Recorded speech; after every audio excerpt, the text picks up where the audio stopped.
नमस्कार, GTC news देख रहे तमाम दर्शकों का स्वागत है। मैं हूं राहुल राणा, हाजिर हूं एक बार फिर प्रदेश की तमाम बड़ी खबरें लेकर। बुलेटिन की शुरुआत करेंगे, लेकिन सबसे पहले नजर डालेंगे आज की हरियाणा की 10 बड़ी खबरों पर।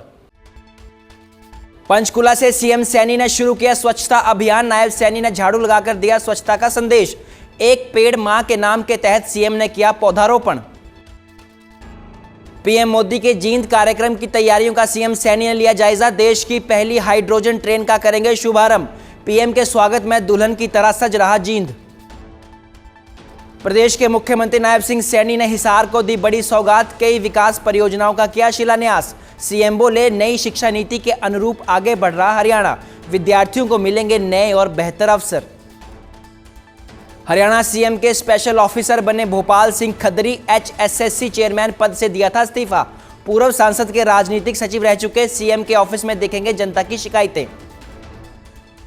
हरियाणा में पीएम के दौरे से पहले बीजेपी का स्वच्छता अभियान। करनाल में झाड़ू लेकर मैदान में उतरी अर्चना गुप्ता। कांग्रेस पर जमकर बोला हमला। कुलदीप बिश्नोई की नाराजगी पर दिया स्पष्ट संदेश। गुरुग्राम मुठभेड़ पर बोले भूपेंद्र हुड्डा, सरगना तक पहुंचने में पुलिस नाकाम। नाबालिग को बनाया निशाना। बोले राम मंदिर के मुद्दे पर कांग्रेस नहीं कर रही है राजनीति। सुरजेवाला बोले, सरकार ने कैथल को बनाया कूड़ेदान। कुरुक्षेत्र पिहोवा से कचरा लाकर डाला जा रहा है यहां। हुड्डा को बताया बड़ा भाई।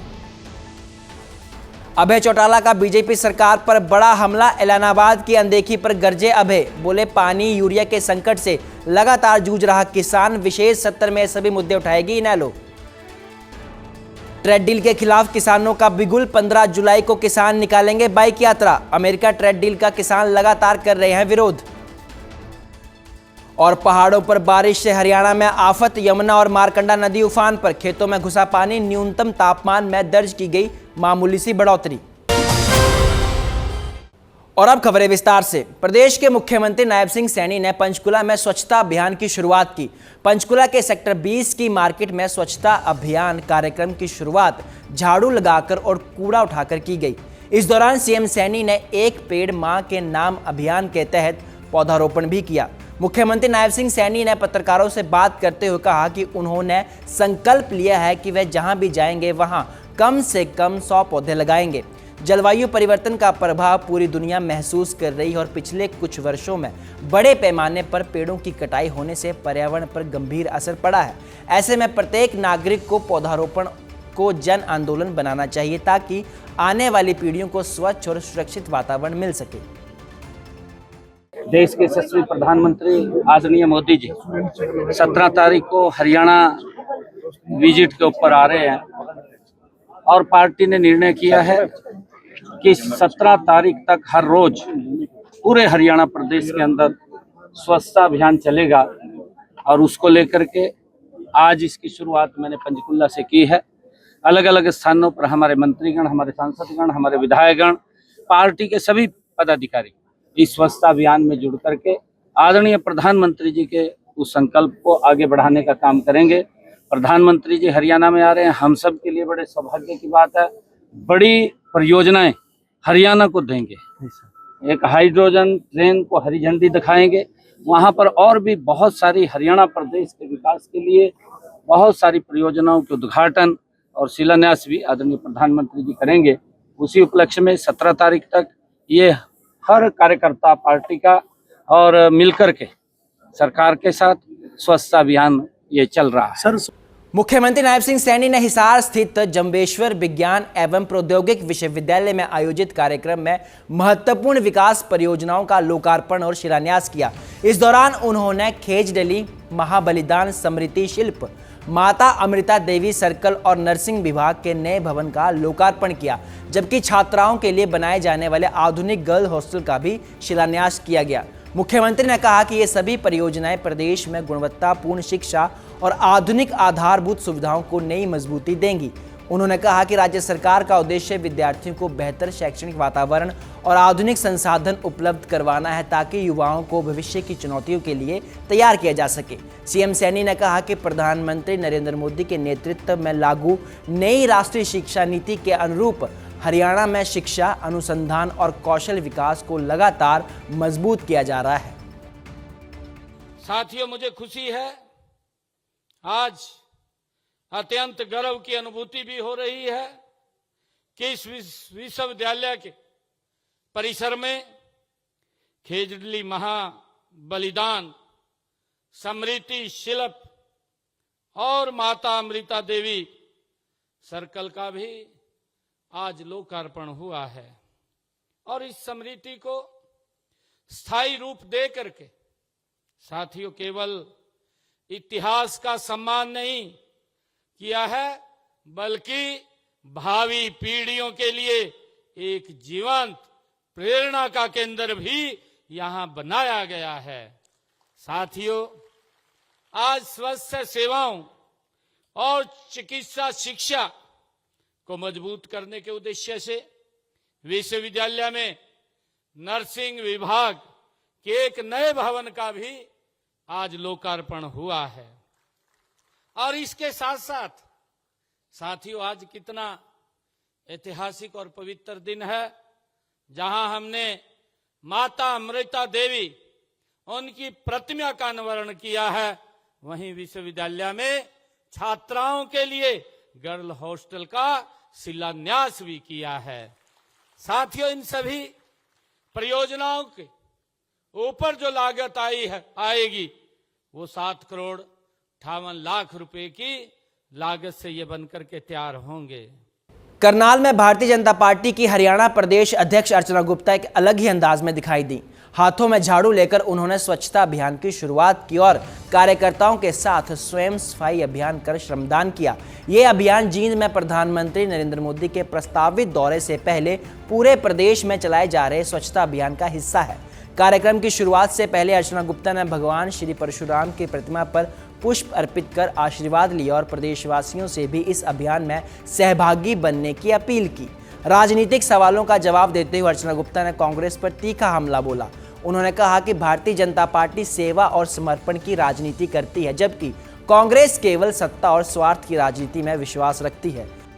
कांग्रेस में लगातार बहुत बड़ी फूट चल रही है, क्योंकि वहां पर लगातार विषय एक ही है।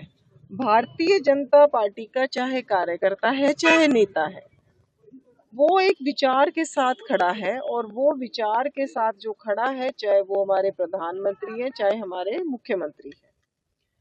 भारतीय जनता पार्टी और कांग्रेस में फर्क ये है कि हम देने आए हैं और वो केवल लेने आए हैं। तो जो व्यक्ति लेने आता है उसमें हमेशा फूट रहती है, वहाँ वंशवाद है, वहाँ परिवारवाद है, वहाँ भ्रष्टाचार है। मेरे को क्या मिला, उनका केवल एक ही ध्येय, मुझे क्या मिला। आज भारतीय जनता पार्टी का कोई कार्यकर्ता मैं क्या दे सकता हूँ, ये फर्क है। इसलिए हम यूनाइटेड होके काम करते हैं, क्योंकि हर जने में ये होड़ रहती है कि मैं ज्यादा से ज्यादा काम कैसे कर सकता हूँ, मैं श्रमदान कैसे कर सकता हूँ, मैं समय कैसे दे सकता हूँ।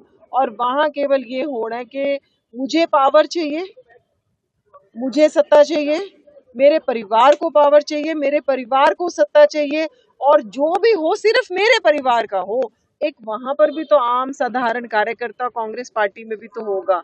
राज्यसभा में रहते हुए भी भूपेंद्र हुड्डा जी ने किसकी चिंता करी लोकसभा चुनाव लड़वाने की? केवल दीपेंद्र हुड्डा की। हरियाणा विधानसभा में नेता प्रतिपक्ष भूपेंद्र हुड्डा ने रोहतक स्थित अपने आवास पर प्रेस वार्ता का आयोजन किया। इस दौरान उन्होंने प्रदेश सरकार पर कानून व्यवस्था, पंचायतों, बिजली व्यवस्था, चानौत गांव के मुद्दे और राम मंदिर ट्रस्ट को लेकर जमकर निशाना साधा। उन्होंने कहा कि प्रदेश में अपराध लगातार बढ़ रहे हैं और सरकार अपराध पर लगाम लगाने में पूरी तरह से विफल साबित हुई।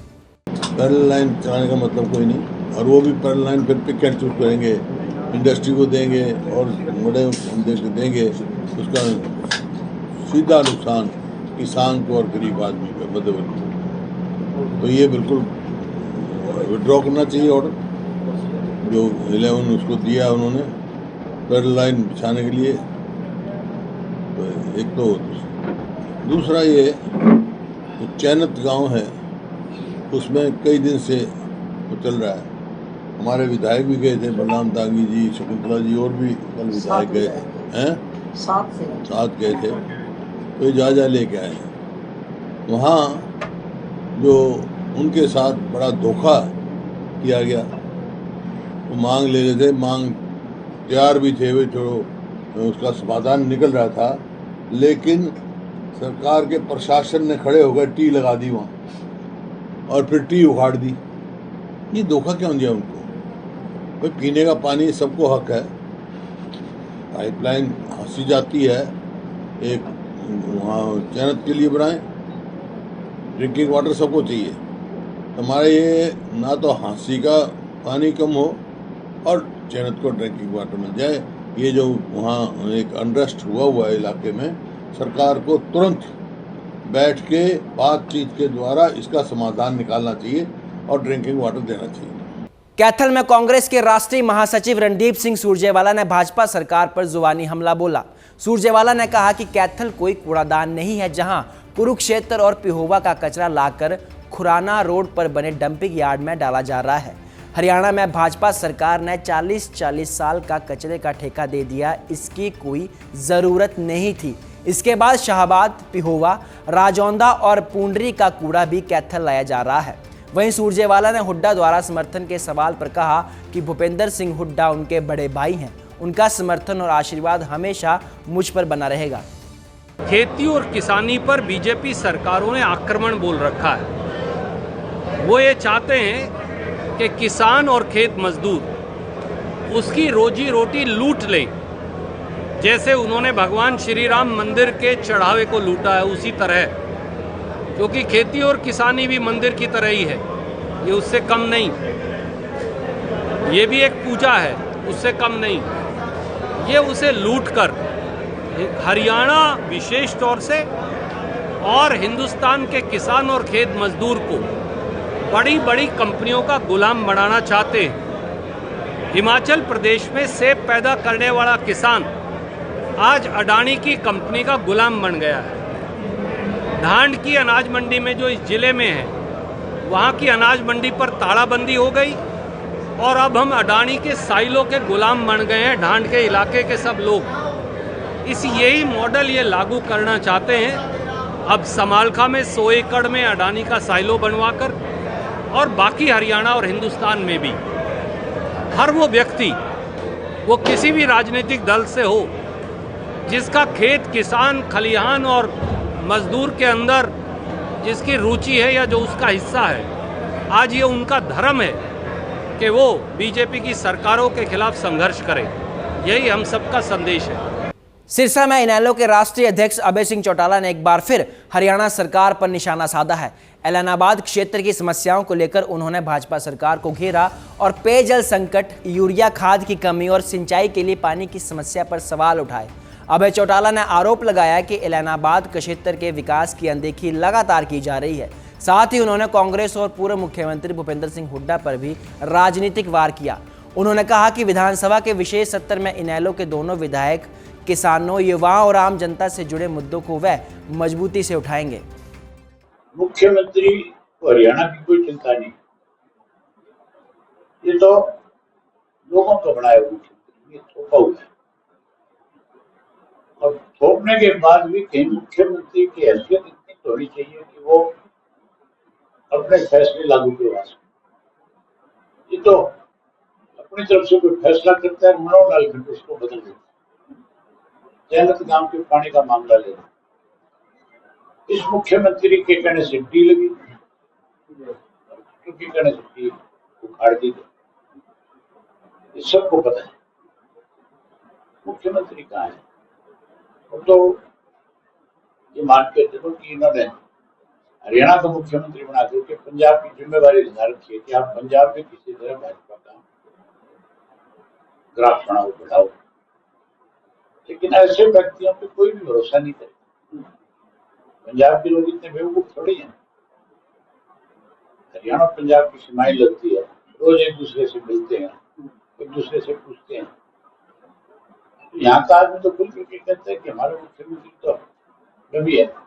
फरीदाबाद में कैबिनेट मंत्री विपुल गोयल ने कहा कि भारत की पहली हाइड्रोजन ट्रेन की शुरुआत करने के लिए प्रधानमंत्री नरेंद्र मोदी आगामी 17 तारीख को जींद आ रहे हैं, जिनके स्वागत के लिए पूरे हरियाणा में मुख्यमंत्री नायब सिंह सैनी की अध्यक्षता में स्वच्छता अभियान चलाया जा रहा है और ये अभियान पूरे सप्ताह भर चलाया जाएगा। उसी के तहत आज फरीदाबाद में भी इस अभियान की शुरुआत की गई। इसके अलावा उन्होंने कहा कि पहले पेपरलेस रजिस्ट्री और अब ऑनलाइन इंतकाल होने से लोगों को तहसीलों में हो रहे भ्रष्टाचार से निजात मिलेगी। पहले लोग जिस नेगेटिविटी के साथ तहसीलों को देखते थे, अब उसमें सुधार किया जा रहा है और आगामी समय में आमूल चल परिवर्तन देखने को मिलेगा, जिससे पारदर्शिता के साथ सभी तहसीलों में काम किए जाएंगे ताकि आम लोगों को तहसीलों के बार बार चक्कर न काटने पड़े। माननीय देश के यशस्वी प्रधानमंत्री नरेंद्र मोदी जी भारत को एक पहली हाइड्रोजन ट्रेन हरियाणा से इसकी शुरुआत करने के लिए 17 तारीख को जींद के अंदर आ रहे हैं। उनके स्वागत के लिए पूरे हरियाणा के अंदर एक स्वच्छता अभियान चलाने का काम माननीय मुख्यमंत्री जी के नेतृत्व में हो रहा है। मुख्यमंत्री जी स्वयं पंचकुला के अंदर है, हमारी प्रदेश अध्यक्ष करनाल के अंदर है, मैं यहाँ पर हूँ और अन्य लोग सब ये पूरा सप्ताह 19 तारीख तक जो चलेगा स्वच्छता वीक चलेगा और जगह जगह जितने भी वार्ड हैं, जितने काउंसलर्स हैं, जितने हमारे मंडल अध्यक्ष हैं, सभी जा जाकर इस स्वच्छता को देखने का काम करेंगे और अपनी देख रेख में ऐसे पॉइंटों को जो कि कई सालों से या कई महीनों से एक बने हुए थे उनको शिफ्ट करने का, उनको ट्रांसफर करने का और उस एरिया को बेटर करने का काम करेगा। जहाँ पर भी जो डंपिंग पॉइंट है उसको खत्म करने का काम आज हम संकल्प ले रहे हैं और अगले 1 हफ्ते के अंदर बिल्कुल इसे ठीक करके क्लीन कर देंगे और यहाँ पर नेक्स्ट डंपिंग पॉइंट नहीं रहेगा। यमुनानगर के रामपुरा इलाके में बदमाशों ने एक टायर शोरूम पर फायरिंग कर दहशत फैला दी। वारदात को अंजाम देने से पहले बदमाशों ने शोरूम पर 2 धमकी भरी पर्चियां चिपकाईं, जिन पर लिखा था कि यह ट्रेलर है, फिल्म भयानक होगी। फायरिंग की सूचना मिलते ही पुलिस मौके पर पहुंची और घटनास्थल से कारतूस के खोल बरामद किए गए। फिलहाल पुलिस आसपास लगे सीसीटीवी कैमरों की फुटेज खंगाल रही है और ये पता लगाने का प्रयास किया जा रहा है कि वारदात के पीछे कौन लोग हैं और इसका मकसद क्या था। शोरूम संचालक को पहले कोई धमकी मिली थी या नहीं, पुलिस इसकी भी जांच लगातार कर रही है।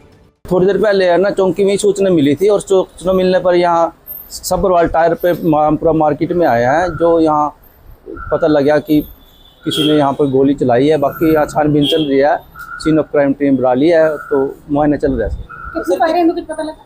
सर 3 या 4 फायर बता रहे हैं सर, रात की घटना बता रहे हैं, लेकिन हमें सूचना मिली है अभी। कोई पर्ची भी लगा के गए? हाँ पता लग गया, कोई पर्ची भी है सर। सर क्या लिखा पर्ची में? ये अभी देखे नहीं, अभी देख लेते हैं। कोई सीसीटीवी फुटेज है सर? अभी चेक कर रहे हैं सर, सीसीटीवी फुटेज चेक कर रहे हैं यहाँ पर। कुरुक्षेत्र के शाहबाद में दिन दहाड़े सरकारी पेट्रोल पंप पर फिल्मी अंदाज में डीजल भरवाकर फरार होने की कोशिश का मामला सामने आया है। आरोप है कि एक सफेद वर्णाकार चालक ने करीब 3,500 रुपए का डीजल भरवाया और पैसे देने के बजाय कार दौड़ा दी। शक होने पर पेट्रोल पंप का सेल्समैन कार में चढ़ गया, जिसके बाद करीब 1 किलोमीटर तक चलती कार में दोनों के बीच कैश को लेकर हाथापाई होती रही। आखिरकार आरोपी ने सेल्समैन को चलती कार से धक्का दिया और फरार हो गया। पूरी वारदात पेट्रोल पंप पर लगे सीसीटीवी कैमरे में कैद हो गई। बिना नंबर प्लेट वाली कार की तलाश में पुलिस अब जुटी हुई है और सीसीटीवी फुटेज के आधार पर मामले की जांच की जा रही है। गड्डी आई जी, उसने बोला डीजल डाल दो, तो उसने 7 नोट हाथ में ले रखे थे, तो मैंने 3500 का डीजल डाला। 2:02 बजे का टाइम था, तो उसने पैसे निकाल रखे थे हाथ में। जब मैंने पैसे मांगे तो वो करने लगा देता हूँ, तो उसने गाड़ी स्टार्ट कर ली। तो मैंने वो मुझे लगा भी पैसे नहीं देगा, तो मैंने गाड़ी की वो बारी खोल कर तो उसमें मैं घुस गया। तो 1 किलोमीटर तक हम दोनों ऐसे, उसके हाथ में पैसे थे और मैं भी खींचता रहा। फिर मैंने उसे कहा, मैं गाड़ी पलट जाएगी तो गाड़ी रोक ले। वो बोला पैसे छोड़ दे, मैं गाड़ी रोक देता हूँ। फिर मैंने पैसे छोड़ दिए और वो मुझे धकेल कर चला गया। यमुनानगर में भारतीय किसान यूनियन चढ़ुन्नी ग्रुप ने अमेरिका के साथ प्रस्तावित ट्रेड डील के खिलाफ अपना विरोध तेज कर दिया है। संगठन ने दावा किया कि यह समझौता भारतीय किसानों के हितों के लिए नुकसानदायक साबित हो सकता है। इसी के विरोध में 15 जुलाई को देश भर में बाइक यात्रा निकालने और प्रधानमंत्री के नाम ज्ञापन सौंपने का ऐलान किया गया है। वहीं 21 जुलाई को दिल्ली के किसान घाट पर देश भर के किसानों के महाजुटान की भी घोषणा किसानों द्वारा की गई है। 15 तारीख को मोटरसाइकिल यात्राएं पूरे देश में निकाली जाएंगी। मोटरसाइकिल यात्रा हर गांव से होती हुई गुजरेगी, किसानों को जागृत करेगी और ट्रेड डील के बारे में जो है गांव-गांव जाकर लोगों को जागृत किया जाएगा। और गांव से इकट्ठे होकर हर ब्लॉक से मोटरसाइकिल यात्रा होती हुई यमुनानगर डीसी दफ्तर पर पहुंचेगी और वहां को डीसी साहब को ज्ञापन प्रधानमंत्री के नाम दिया जाएगा और उसी के तहत अगला प्रोग्राम जो 21 तारीख का दिल्ली में किसान घाट पर होगा, उसकी तैयारी के लिए भी आज यहाँ किसानों की ड्यूटियां लगाएगी कि अधिक से अधिक संख्या में किसान 21 तारीख को किसान घाट दिल्ली पर भी पहुंचे, क्योंकि अगर ये कृषि समझौता ट्रेड डील अमेरिका के साथ भारत सरकार करती है तो बिल्कुल तय है कि यहाँ का किसान बर्बाद होगा। सोनीपत में पीर बाबा की मजार के अंदर एक युवक का शव फांसी के फंदे पर लटका मिलने से वहां सनसनी फैल गई। घटना के बाद युवक का मौत से पहले का एक कथित वीडियो भी सामने आया है। हालांकि परिजन इसे आत्महत्या मानने से इनकार कर हत्या की आशंका जता रहे हैं। पुलिस पोस्टमार्टम और वायरल वीडियो समेत सभी पहलुओं की जांच कर रही है। जानकारी के मुताबिक मृतक की पहचान गांव पीरगढ़ी निवासी प्रदीप के रूप में हुई है। वह एक पेट्रोल पंप पर नौकरी कर अपने परिवार का पालन पोषण करता था। उसके परिवार में पत्नी और 2 छोटे बच्चे हैं, जबकि उसकी पत्नी 8 महीने की गर्भवती है। जी कल परसों जी काम पर गए थे जी सुबह हंसते खेलते गए थे जी। ऐसा रोला रबता पिंता करा जो अब डेड बॉडी मिली उनकी? डेड बॉडी जी हाँ मिली जी पीर के पास। कोई रंजिश थी किसी के साथ? नहीं जी। कहाँ काम करता था ये? जी ये तो पेट्रोल पंप करता जी। कितने बच्चे हैं आपके? जी 2 है जी। 3 है जी। यहाँ 8वां महीना चल रहा, तीसरा पेट में है जी, 8वां महीना लग रहा। तो क्या मांग करते हो पुलिस प्रशासन से? जी मैं कुछ नहीं कहना चाहती, मैं इंसाफ चाहा मुझे। अंबाला छावनी के बबियाल इलाके में एक 62 वर्षीय बुजुर्ग का खून से लथपथ शव मिलने से इलाके में सनसनी फैल गई। मृतक की पहचान हरविंदर कुमार उर्फ टीटू के रूप में हुई है, जो अर्जुन नगर में किराए पर रहते थे। शुरुआती जांच में पुलिस ने घटनास्थल के आसपास लगे सीसीटीवी कैमरों की फुटेज खंगाली, जिसके बाद जांच का फोकस पारिवारिक विवाद की ओर मुड़ गया। पुलिस ने संदेह के आधार पर मृतक के बेटे को हिरासत में लेकर पूछताछ शुरू कर दी है। हालांकि पुलिस का कहना है कि मामले की सभी पहलुओं से जांच की जा रही है और पोस्टमार्टम रिपोर्ट व अन्य सबूतों के आधार पर आगे की कार्रवाई की जाएगी। आज सुबह कुछ पुलिस वाले जो हैं जी मेरा कैमरा चेक करने के लिए आए थे सुबह 6 बजे के करीब। तो जब उनसे मामला मैंने पूछा क्या है, तो उन्होंने बताया कि ठेके के पास में भी कोई डेड बॉडी पड़ी हुई है और उस डेड बॉडी वो मर्डर का कोई सीन लग रहा था जी। तो उसके लिए वो सीसीटीवी कैमरा चेक करना चाहते थे कि जिसने उसको मारा है उसकी शिनाख्त हो सके। तो फिर मैं पुलिस वालों के साथ आया था जी ठेके के पास ही। तो यहाँ पे आइडेंटिफाई हुआ है जी, ये जो बंदा जो मृतक है ये हमारे ही कोठियों में किराएदार है जी। अभी कुछ दिन पहले हमारे यहाँ पे किराए पे आए थे और बाद में जो जांच पड़ताल की गई है उसमें पता चला है कि इनका कुछ पारिवारिक मामला था और इनके घर के ही किसी सदस्य ने इनके साथ कोई झगड़ा किया था जी और यहाँ आकर इनका मर्डर हुआ है जी। अभी हाल फिलहाल पुलिस वालों ने जो व्यक्ति था वो इनके घर पे उसको अरेस्ट किया हुआ है। बाकी आगे की जो भी कार्रवाई है वो पुलिस अपने हिसाब से करेगी जी। आज हमें डायल 112 सूचना मिली थी सुबह कि वहाँ बबियाल में ठेका के पास एक डेड बॉडी पड़ी है। जो मौके पर जाके पता गया हरविंदर कुमार नाम का आदमी है, इसकी 62 साल के करीब उम्र पता लगी है। इसकी बॉडी को वहाँ से उठा के कार्रवाई करके हॉस्पिटल में रखवाया गया, अभी सरकारी हॉस्पिटल बड़ा कैंट में। और आसपास के सीसीटीवी कैमरेज की फुटेज देखी जा रही है और अभी तफ्तीश जारी है। आज के लिए इस बुलेटिन में मेरे साथ फिलहाल इतना ही। आप बने रहिए जीटीसी न्यूज़ के साथ। मुझे दीजिए इजाज़त। नमस्कार।